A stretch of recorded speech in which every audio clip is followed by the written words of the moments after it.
La revista El Doctor en Casa presenta su programa El Doctor en Casa TV.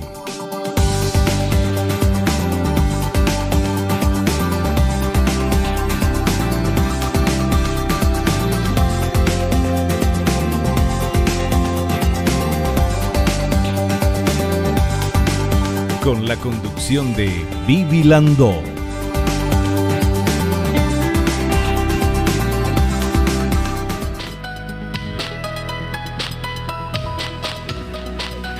Hola, hola, hola, ¿cómo están todos? Bienvenidos. Esto es El Doctor en Casa. Hoy vamos a hablar de implante coclear, que es una solución a la pérdida auditiva. ¿Con quién vamos a hablar? Con la doctora Valentina Arias. Ella es especialista en otorrinolaringología y otoneurología. Y vamos a ver un poquito esta placa que nos indica del tema que vamos a hablar. Vamos a concentrarnos un poquito acá. ¿Qué dice? La OMS establece que existen, ¿cuántos? 360 millones de personas con pérdida auditiva discapacitante, equivalente al 5% de la población mundial, de las cuales 3 millones son niños y niñas. De cada 1000 nacimientos, 5 presentan algún tipo de pérdida auditiva. En 1 a 3 de cada 1000, la pérdida auditiva es de severa a profunda. Se puede calcular que alrededor de 765 niños y niñas nacen por año en nuestro país con algún tipo de pérdida auditiva. O sea, 1 de cada 200 nacimientos, lo que hace que la frecuencia de presentación de esta discapacidad sea muy elevada. El 50% de los casos son prevenibles con medidas de salud pública. Y bueno, evidentemente ese es el tema que vamos a hablar hoy con nuestra invitada, la doctora Valentina Arias, y sobre esta solución que es el implante coclear, que nos va a explicar muy pero muy bien. Le vamos a preguntar de todo para poder aprender. Al inicio del programa agradecemos. Quiero agradecer a estas marcas y a estas empresas que me están apoyando. Muchísimas gracias a ustedes. Yo puedo estar hoy aquí delante de cámaras.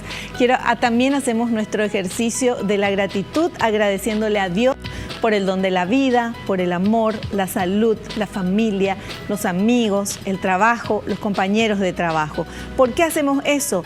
Porque es de bien nacido ser agradecidos, porque estamos convencidos de que todos los días es un regalo que estamos recibiendo, el don de la vida, y que tenemos que agradecer todo lo que tenemos. Y porque el agradecimiento es el primer paso a la felicidad y a la prosperidad. Por ese motivo, comenzamos el programa agradeciendo. Quiero agradecerte que estás del otro lado y que nos acompañas. Ahora vamos a hacer un pequeño corte. Yo voy a saludar y a recibir a nuestra invitada, la doctora Valentina Arias, y enseguidita estamos de vuelta.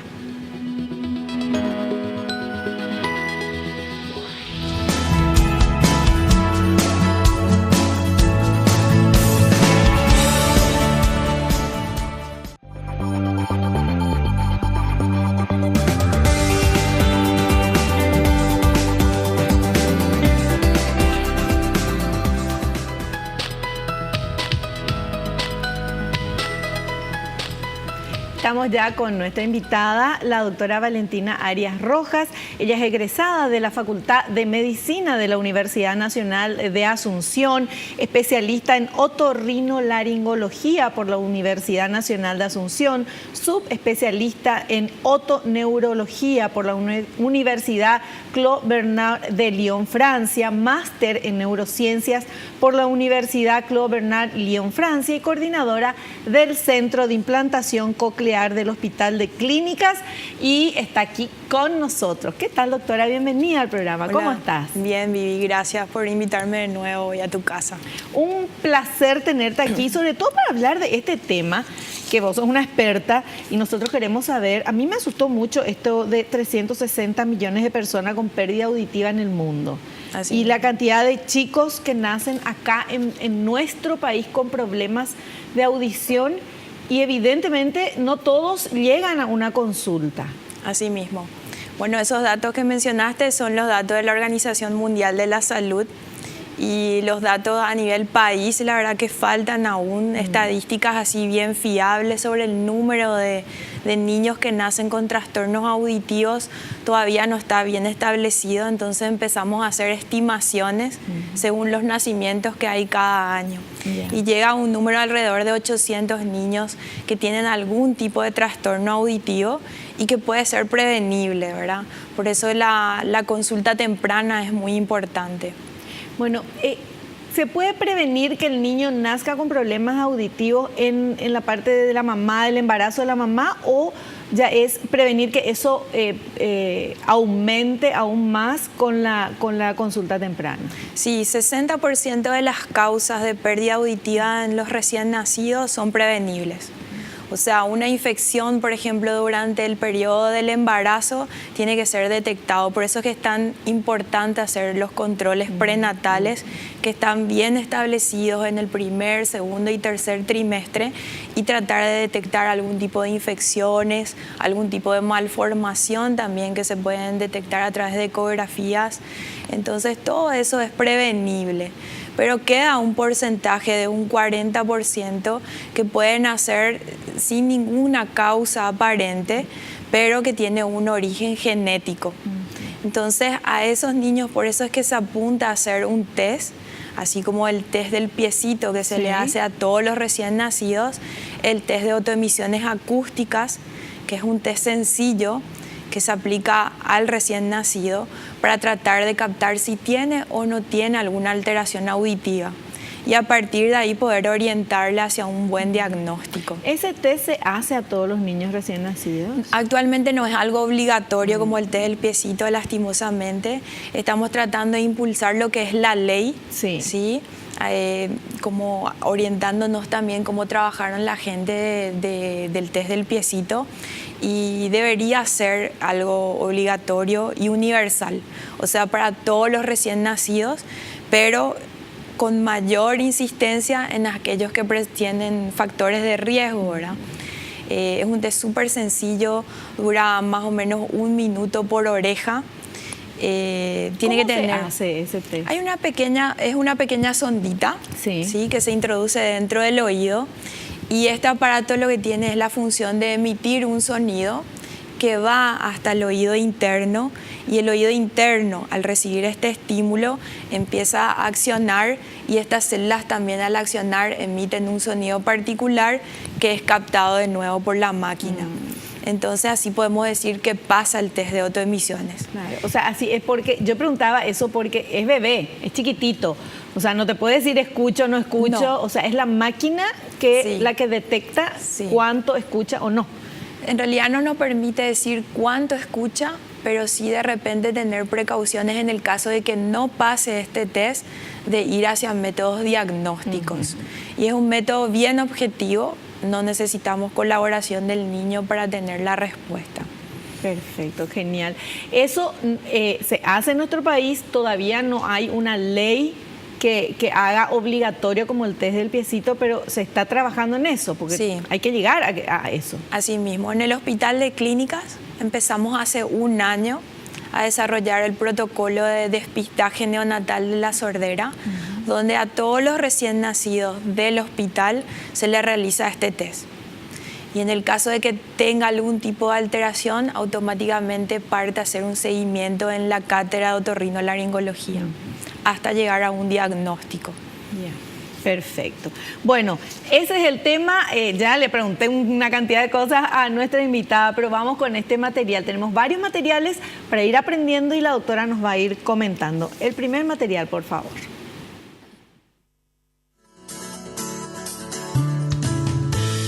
Causas de la pérdida de audición y la sordera. Causas congénitas. Determinan la pérdida de audición en el momento del nacimiento o poco después por factores hereditarios y no hereditarios, complicaciones durante el embarazo y el parto, entre ellas rubéola materna, sífilis u otras infecciones, falta de oxígeno o bajo peso al nacer, uso inadecuado de ciertos medicamentos, ictericia grave durante el periodo neonatal. Causas adquiridas pueden provocar la pérdida de audición a cualquier edad.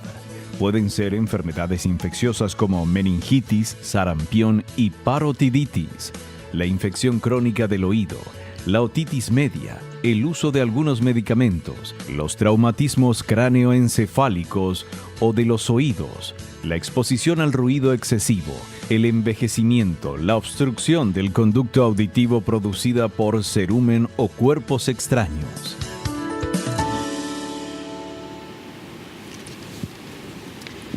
Hay muchísimas causas, ¿verdad? Muchísimas. Por eso para mí es importante de repente dividir en rangos etarios, ¿verdad?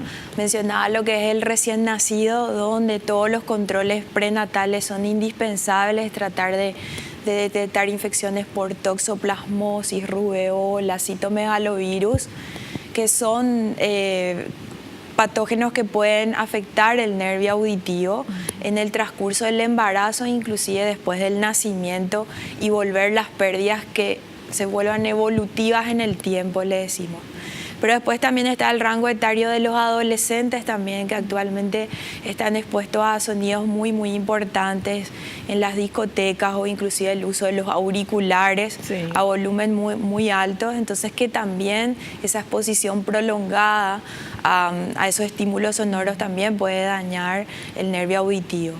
Y después del rango etario de las personas mayores, porque lastimosamente como vamos envejeciendo, la audición también se va deteriorando con el tiempo, y es importante poder detectarlo a tiempo como para instaurar un tratamiento, ¿verdad?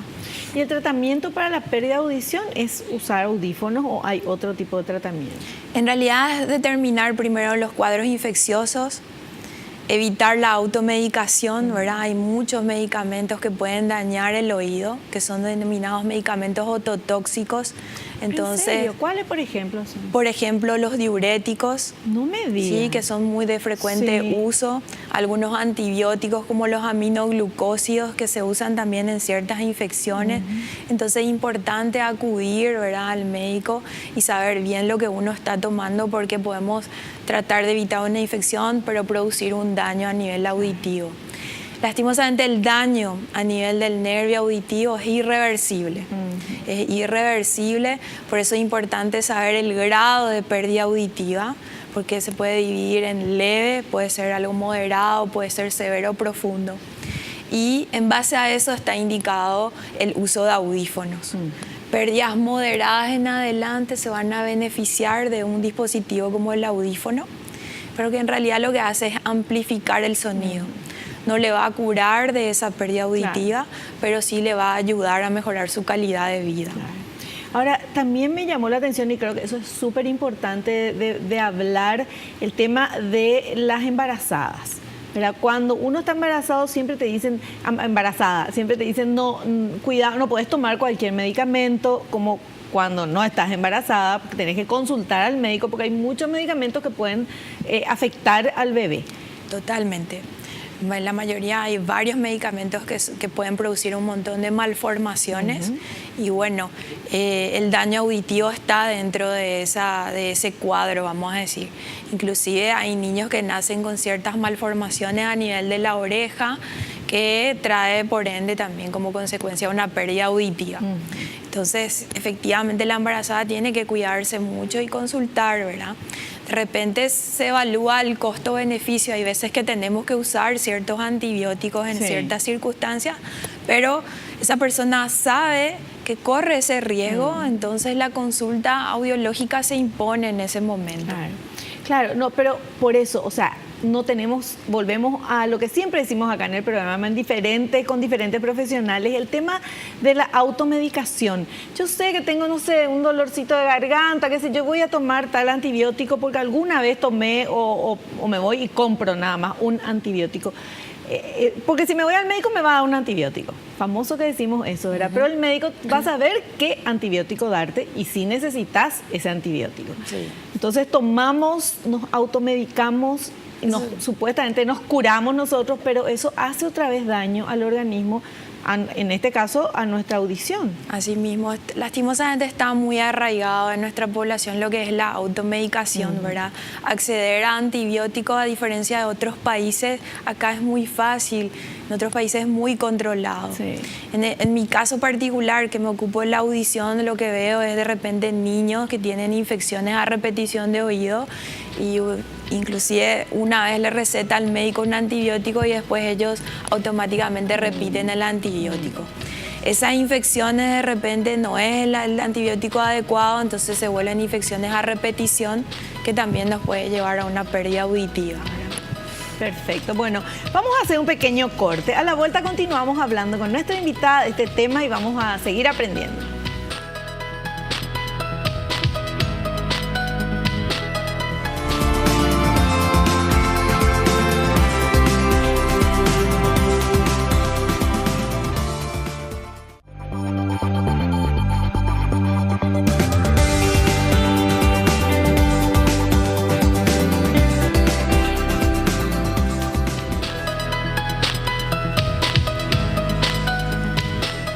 Seguimos charlando con nuestra invitada, ella es la doctora Valentina Arias, es especialista en otorrinolaringología y otoneurología. Vamos a comenzar a hablar del implante coclear, que es una solución a la pérdida auditiva. Y la doctora hablaba de despistaje audiológico en el recién nacido y tenemos justamente un material que habla de esto. A ver.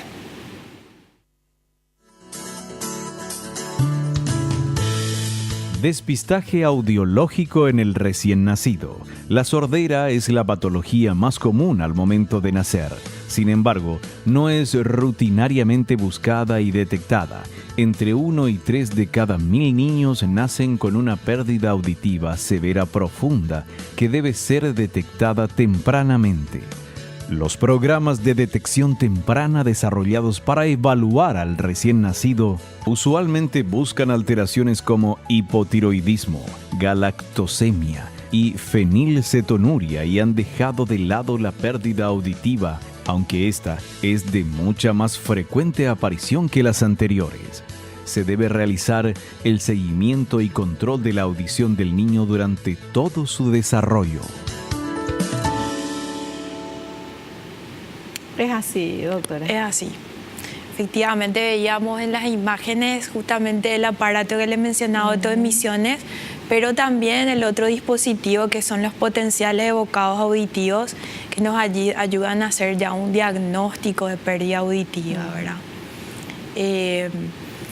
Estamos todavía con falencias en nuestro sistema, ¿verdad? Pero vos mencionaste, 1 de cada 1000 nacidos va a tener algún tipo de disturbio auditivo.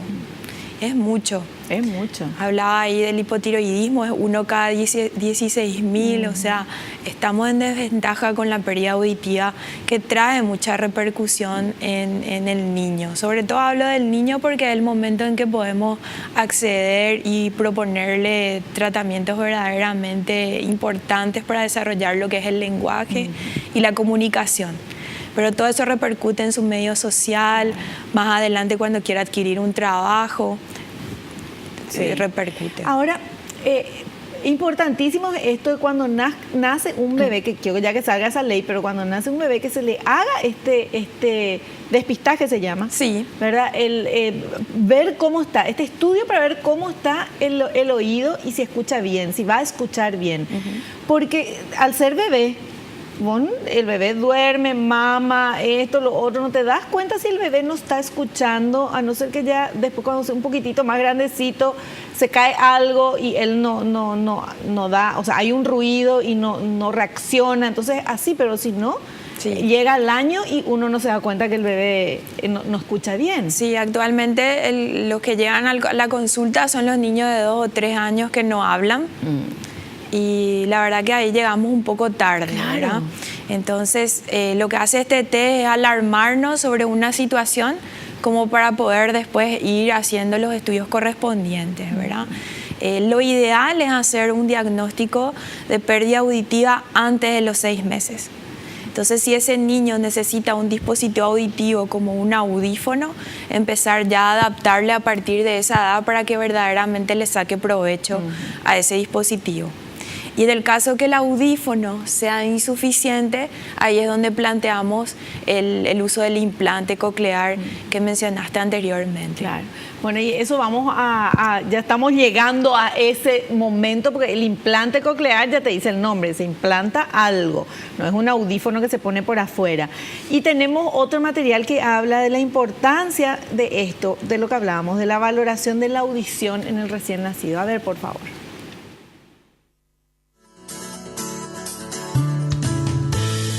Importancia de la valoración de la audición en el recién nacido.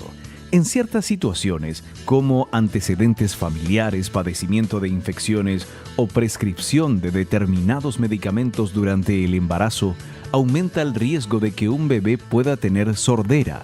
La audición es necesaria para desarrollar el lenguaje y la comunicación.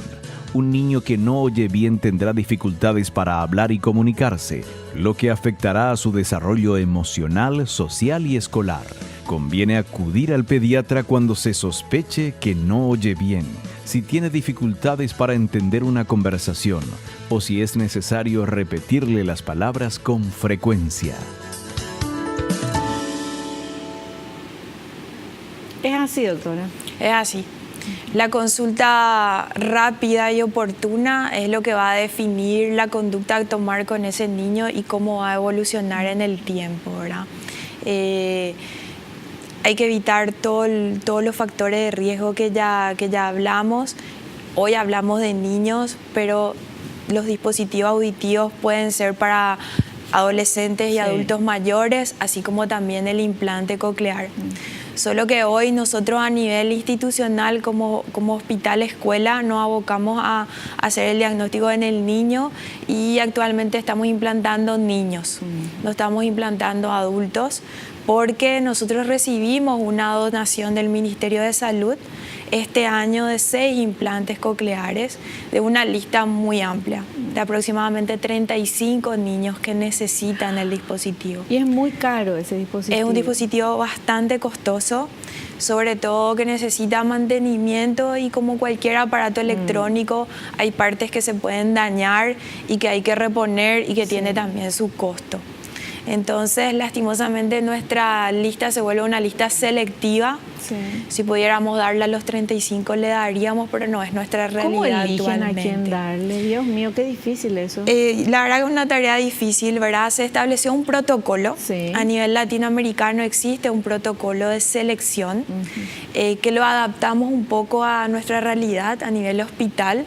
Entonces, los niños que tienen edades inferiores a 5 años, que usan sus audífonos de forma bilateral, o sea, en ambos oídos, y que reciben una terapia adecuada orientada a recibir el implante coclear y que tienen una buena evolución, son los que se van a beneficiar del implante. Este protocolo prácticamente se desarrolla a lo largo de todo un año. Y cuando el ministerio nos dice sí, vamos a darle en tal fecha el implante, ahí recién nos sentamos a ver cuáles son los mejores candidatos y quiénes se van a beneficiar de esos implantes, ¿verdad? Ya. Doctora, ¿cómo se llama el aparatito este que miran, que tiene una lucecita y que lo primero que hacen ustedes es para mirar ahí adentro? ¿Cómo se llama? Es un otoscopio. Otoscopio. ¿Y qué es lo que ven? ¿Qué es lo que pueden llegar a detectar? Porque siempre están mirando, ¿verdad? Sí. O sea, detectar que hay alguna cosa mal ahí, ¿qué?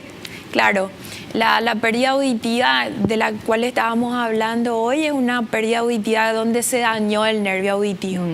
Pero existen pérdidas auditivas que son reversibles, como por ejemplo al introducir y ver un tapón de cera en el conducto auditivo. Claro. Eso, por ejemplo, al retirar, el paciente tiene que volver a escuchar normalmente. Y es algo muy típico en la consulta del otorrinolaringólogo. Después el otoscopio nos permite ver la membrana del tímpano. La membrana del tímpano es una membrana transparente que nos permite ver a transparencia lo que es el oído medio. En el niño, por ejemplo, es muy frecuente que se acumule líquido por detrás de la membrana del tímpano. Entonces eso también puede traer una pérdida auditiva, pero que en este caso es reversible. Le ayudamos a que se descongestione, inclusive tal vez podría ir a cirugía para ver si de repente no tiene hipertrofiada la adenoides. Todo eso es reversible, pero también puede traer retrasos en la adquisición del lenguaje. Entonces eso nos va a orientar el examen físico a dónde estamos parados en ese momento. Claro, porque del momento en que un niño no escucha y después o le ponen un audífono o le hacen el implante coclear o lo que sea y comienza a escuchar, no es que ahí ya escucho y es como nosotros que escuchamos desde siempre. No. O sea, hay todo no sé, tienen que enseñarle como si fuera un bebé recién nacido, ¿verdad? Porque recién está escuchando. Así mismo es. El implante coclear lastimosamente no va a curar esa pérdida auditiva, en este caso la sordera. El implante está reservado a aquellas pérdidas severas a profundas que no pueden beneficiarse de un audífono. Donde no se vio buenos resultados con el audífono, ahí se le propone el implante coclear, ¿verdad? Porque es un dispositivo que consta de dos partes, una parte interna que tiene que ponerse en cirugía y una parte externa que es muy parecida a un audífono. Entonces tiene una preparación muy importante antes de llegar al dispositivo. El mecanismo de acción, la parte externa actúa como un audífono, pero tiene un procesador de sonido. Entonces, lo que hace es recepciona el sonido y transforma ese sonido en estímulo eléctrico. O sea, suple la función del nervio auditivo en este caso. Pero al retirar el procesador, ese niño no va a escuchar. Entonces, por eso es un dispositivo de ayuda auditiva. ¿Y a qué edad se le pone? O sea, los que ya se hicieron acá en el país, ¿qué edad tenían los chicos? En el hospital actualmente ya pusimos 12 implantes, pusimos 4 en el año 2016, este año pusimos 6 y otros 2 que se pusieron en el año 2013 más o menos. Tratamos de ponerle a niños que tienen menos de 5 años. Está demostrado estadísticamente y en publicaciones que son los que mejor se van a beneficiar de este dispositivo. Por eso la importancia de poder hacer un diagnóstico temprano. Son los que mejores se adaptan, los que mejores trabajan en terapia y que van a poder desarrollar un lenguaje aceptable para su nivel, ¿verdad? Si se le pone un niño más grande, no es el mismo resultado, ¿por qué? No es el mismo resultado porque imagínense que recibir la información auditiva lleva a un lugar. ¿Dónde es eso? A nivel del cerebro. En el cerebro tenemos un área que está destinada para procesar la audición, los sonidos. Si no tenemos ese estímulo, esa área se va perdiendo. Entonces no se desarrolla. O sea que un niño más grande, aunque le pongan el implante coclear, no le va a funcionar porque justamente esa parte del cerebro ya no fue... Sí, va a depender mucho de la estimulación previa que tuvo. Por eso que eligen el tema de niños menores de 5 años. Por eso elegimos menores de 5 años. No puedo decir que un niño tal vez mayor no se va a beneficiar, pero los resultados no van a ser los mismos. Claro, no, y al no tener cantidad como para todos, lastimosamente hay que hacer este tipo de protocolo para elegir, ¿verdad? Lastimosamente estamos en ese proceso, ¿verdad? La idea es que a lo mejor los espectadores impulsen y nos ayuden a impulsar esta ley, tanto de despistaje como para el niño que ya tiene un diagnóstico de sordera y poder acceder a ese tipo de dispositivos. Así mismo, tal cual. Bueno, vamos a hacer un pequeño corte. A la vuelta continuamos charlando con nuestra invitada.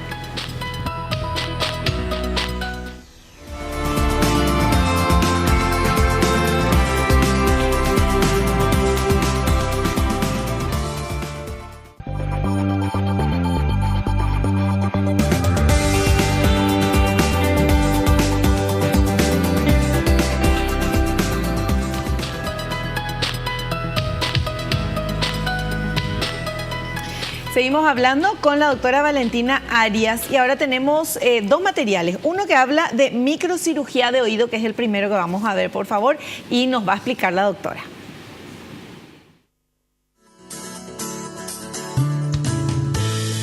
Microcirugía de oído. Consiste en la cirugía del oído medio o interno a través de microscopio de las estructuras a ser reconstruidas, membrana del tímpano, huesecillos, reemplazadas, estribo, o implantadas, implante de oído medio, implante de oído interno, coclear. El procedimiento se realiza bajo anestesia general o local en el quirófano, con una duración promedio de 30 minutos a 3 horas dependiendo del caso, con internaciones que van de 6 a 48 horas, volviendo el paciente a sus actividades normales a los 5 días. Eso es microcirugía de oído. Sí, una cirugía otológica le decimos nosotros. En el caso del implante coclear es una cirugía la más larga en ese contexto, más o menos 3 horas. Efectivamente se hace bajo anestesia general y el acceso al oído resulta difícil porque está contenido en el hueso acá atrás. ¿Cómo? Entonces, ¿entran por el agujerito del oído acá? No, en realidad decimos fresar el hueso hasta llegar al oído. Claro. Entonces todo ese camino se realiza como para poder después introducir los electrodos del implante en la cóclea, comúnmente llamado caracol, ¿verdad? Sí. El caracol del oído interno ya. Sí. Esa es la idea, llegar hasta ahí como para poder introducir la parte interna. O sea, no es así muy fácil, doctora, tenés que agujerear el cráneo. Y sí, básicamente sí, hay que, O sea, hay que hacer eso. es una cirugía importante. Es una cirugía importante, pero bueno, que es una cirugía electiva, Sí. entonces se toman todas las precauciones para que salga óptimo. La internación es corta, generalmente 24 horas. Luego de 24 horas, si no hay ninguna complicación post cirugía, el niño se va de alta. Qué maravilla. Se va de alta. Y ahí automáticamente ya escucha. No, en realidad hay que esperar la cicatrización de la parte interna. Esperamos entre 3 a 4 semanas para hacer la activación del implante. Ya. No es inmediato. Perfecto. Bueno, y ahora tenemos el material que habla así, paso a paso, el implante coclear. A ver.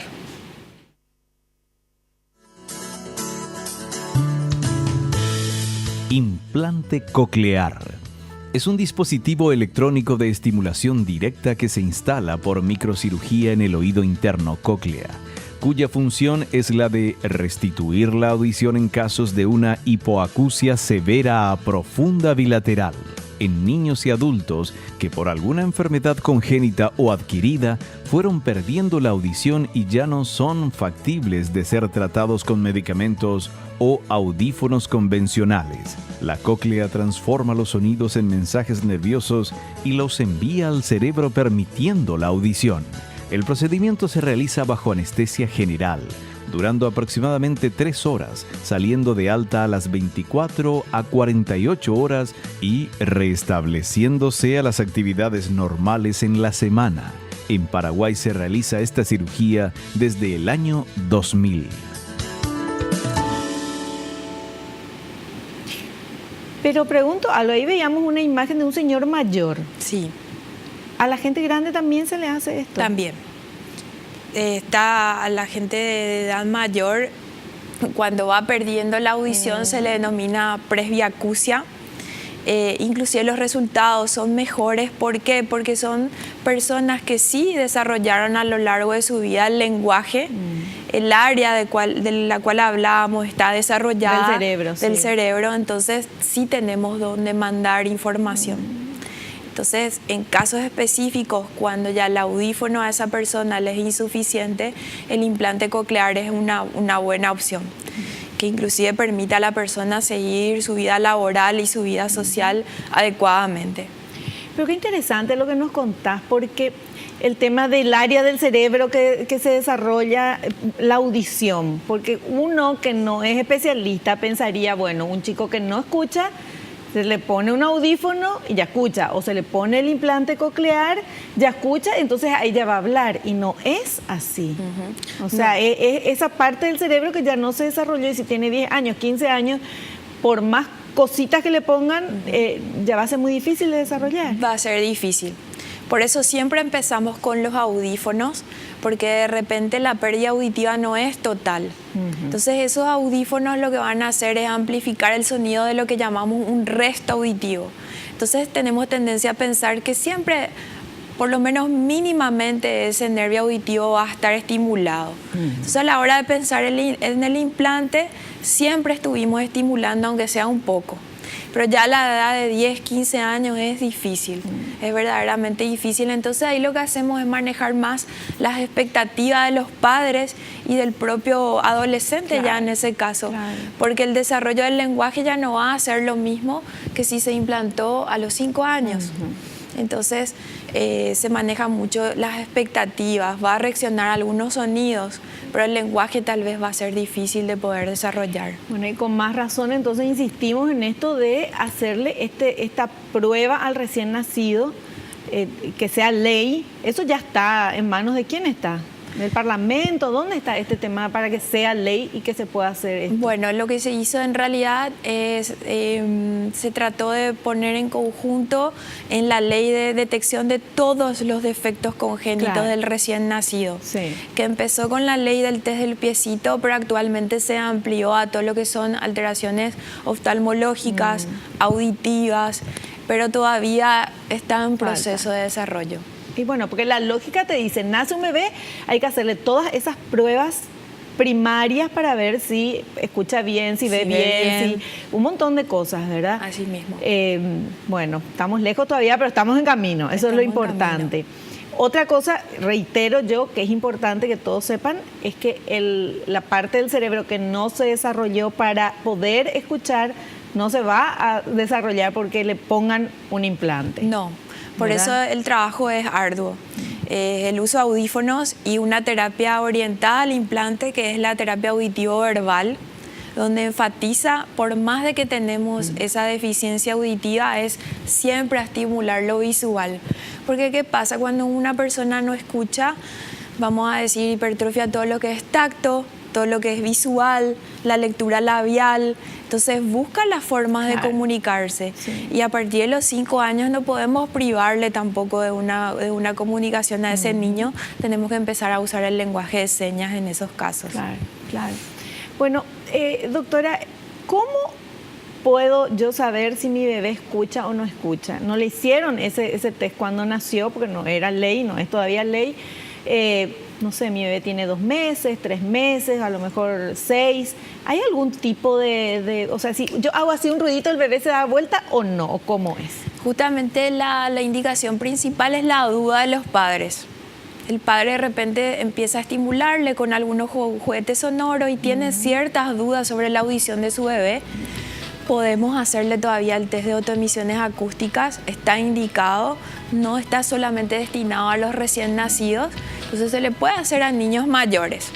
El tema es que a partir del año se vuelve más difícil hacer ese test, entonces si no desarrolló un lenguaje, tienen que acudir al especialista para ya usar métodos diagnósticos. Y si yo tengo un bebé y quiero, no le hicieron eso, pero yo quiero estar segura, ¿puedo ir a un especialista que le haga Claro que sí, manifestarle a su médico de cabecera, al pediatra, la duda, la angustia, sí, que le causa esa duda si escucha o no, y el pediatra le va a poder encaminar hacia qué test tiene que realizarse. Perfecto.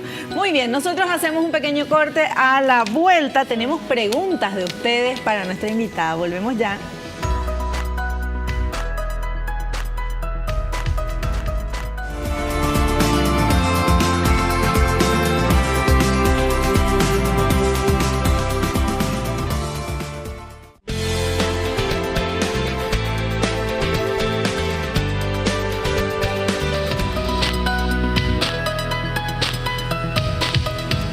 después de toda esta charla con la doctora Valentina Arias, entendimos un poquito más el tema del implante coclear y del tema de la falta de audición, y que no es así automático, nomás que pones un audífono y pim, ya la persona que no escuchaba escucha y puede hablar y comunicarse. Es mucho más profundo, entonces es más que importante la prevención.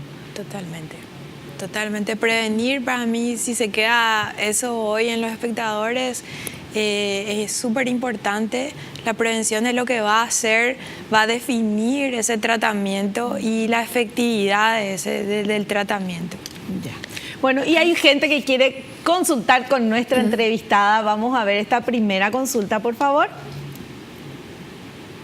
Verónica de Villeta dice, ¿cuáles son los rangos de sonido aceptables para el oído humano y con qué rapidez pueden afectar los rangos elevados? Bueno, el oído puede tolerar lo que denominamos ya a partir de ahí un trauma acústico, son unos 90 decibeles. ¿Eso cómo se mide? ¿Cómo se mide, verdad? ¿Cómo, por ejemplo, sabemos cuánto es 90 Por decibeles? ejemplo, las personas que frecuentemente tienen armas de fuego y tiran, un impacto de esos alcanza entre 90 y 120 decibeles. Entonces, en cuanto al tiempo, preguntó ella, un segundo puede dañar el oído en una intensidad como esa. Y escuchar música o sonidos así en una discoteca, así que después salís y que tu oído hace un ruido así, eso está dañando. Está dañando, efectivamente. Inclusive creo que en nuestro país eso no está reglamentado. En otros países del mundo las discotecas tienen que poner a un volumen aceptable justamente para no producir un daño del nervio auditivo, pero lo recomendado es hacer pausas, por ejemplo, en la discoteca, salir un rato afuera, descansar y volver. En el caso, por ejemplo, de los adolescentes que usan mucho auriculares, está recomendado en menos de 1 hora por día.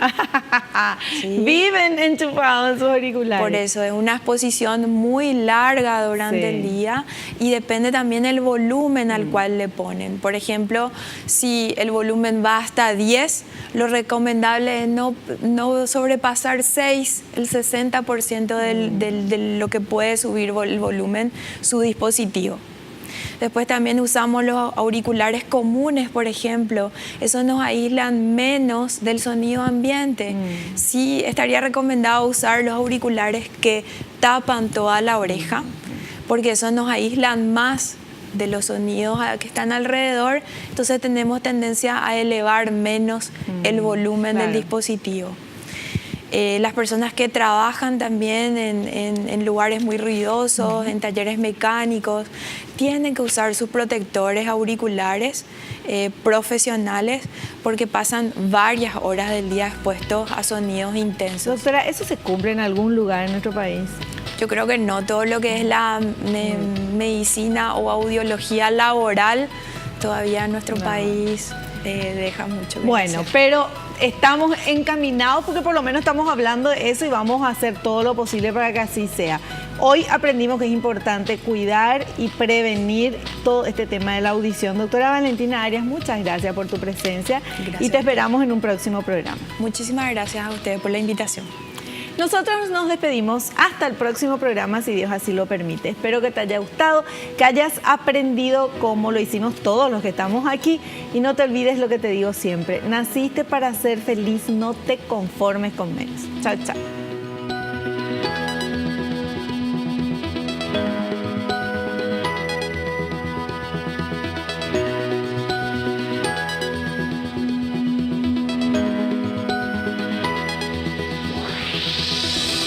La revista El Doctor en Casa presentó a Vivi Landó en el programa El Doctor en Casa TV. Fue una realización de Alicante.